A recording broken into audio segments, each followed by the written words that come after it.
इस कार्यक्रम में उपस्थित तमाम क्रांतिकारी भाइयों एवं बहनों, जैसा कि आप जान रहे हैं कि यह जो घड़ी होता है किसी के परिवार से खो जाने का बहुत वो दुखद घड़ी होता है। और इसमें इस मतलब घटना में मुख्य चीज़ शोक होता है। और आपको हम बताएंगे शोक होता है, इस पर 2 प्रयोग हुआ है जो कि हम डिस्कवरी चैनल पर देखे थे कि एक साइंटिस्ट प्रयोग कर रहा था कि क्या मानव के तरह और पशु पक्षी या जानवर में भी यदि किसी प्रियजन की किसी कारण से मृत्यु हो जाती है तो वो शोक मनाते हैं। तो प्रयोग कर रहा था तो एक जगह उसको मिला था, ठीक। तो साइंटिस्ट उसके पीछे लगा हुआ था, पता किया तो उसके अगल बगल एक मरा हुआ कौवा मिला। तो साइंटिस्ट उसको पूरा गहराई से अध्ययन किया, यानी दिन भर नहीं खाया, दिन भर वो कहीं नहीं गया।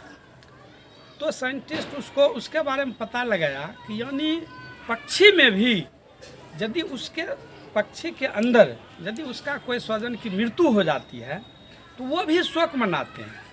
और वो बहुत ही उसको भी इतना संवेदनशील होता है।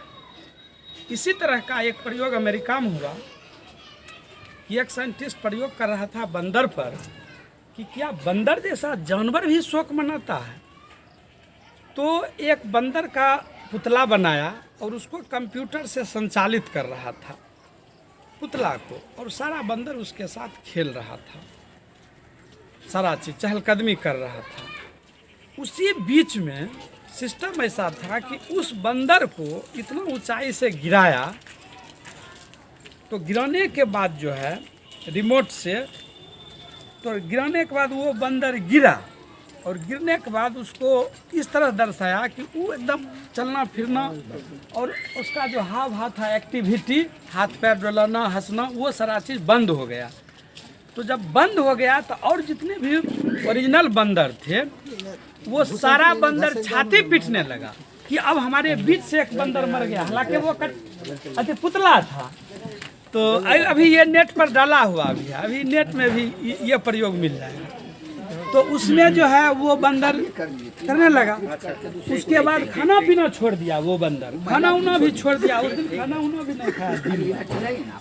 तो यानी कि इस चीज़ को आप देखिए कि कहीं भी किसी के भी परिवार में यदि किसी भी व्यक्ति की बच्चा हो या जो भी हो तो मृत्यु होने के बाद एक उसके अंदर शोक की भावना आती है और वो उसमें डूब जाते हैं। जब से मतलब कि मानव जो है मानव के अंदर जब से विवेक आ गया, जब से मानव के अंदर अपनत्व की भावना जगा अपने लोगों के प्रति, उसी तरह से अन्य जीव में भी इस तरह का जो है होता है। अभी हम लगभग 5 साल से चूहा पर प्रयोग कर रहे हैं, तो लगभग 15 चूहा है। उसमें देखते हैं क्या कि इस प्रयोग को तो हम इधर किए 2021 में कि एक चूहा के बच्चा को बिल्ली उठा करके ले गया और ले जाने के बाद वो चूहा अभी भी है, तो उसकी माँ पूरे 24 घंटा खाना नहीं खाई और वो बच्चा को खोज रहा। यानी उसके अंदर इतनी संवेदना एक जीव के अंदर होती है। तो इस तरह का होता है। वो सबसे बड़ा ये होता है कि मतलब प्रियजन को अपने से खोना बहुत बड़ा ये दुख का कारण बनता है। लेकिन होता क्या है, समाज के अंदर इसकी अनुभूति नहीं हो रही है, लोगों में और दूसरे लोगों में नहीं हो रही है अनुभूति इसलिए दूसरे लोग को कम होती है अनुभूति कि आप उससे संवेदनशीलता, एक मानवीयता के नाते उससे आप जुड़े नहीं रहते हैं। यदि कोई भी इंसान, यदि सभी जितने इंसान हैं, यदि वो एक दूसरे से यदि वो जुड़े रहे तो वो उसको तकलीफ होगा। अब हम एक उदाहरण दे रहे हैं, अभी रेखा हीरोइन है, नाम सुने होंगे जो लोग फिल्म देखते होंगे। तो रेखा तो बहुत नामी हस्ती है। तो रेखा की शादी मुकेश के, हम लोग कई एक बार इसको भाषण में रखे थे, दिल्ली के बहुत बड़ा पैसा वाला मुकेश अग्रवाल के साथ उसका शादी हुआ था, दूसरा शादी। तो मुकेश अग्रवाल के साथ उसका शादी हुआ और मुकेश अग्रवाल रेखा चली गई अमेरिका किसी शूटिंग में, और जब वो अमेरिका से आई तो मुकेश अग्रवाल वो अपना ही रूम में रेखा के दुपट्टा से वो फांसी से लटका हुआ मिला दिल्ली के अंदर। तो लटका हुआ मिला तो उसके बाद जो है मान लीजिए कि वो मर ही गया। तो हम जब इस घटना को पढ़े तो हम इसका विश्लेषण किए। देखिए वो पूंजीपति था मुकेश अग्रवाल, और उसके पास पैसा कमी नहीं था। दिल्ली का आप सोचिए, रेखा जैसे हीरोइन से शादी करना, जिसका विश्व में नाम है, अभी भी वो मतलब 18 साल की लग रही है, जबकि उसका अभी 72 वर्ष उम्र है।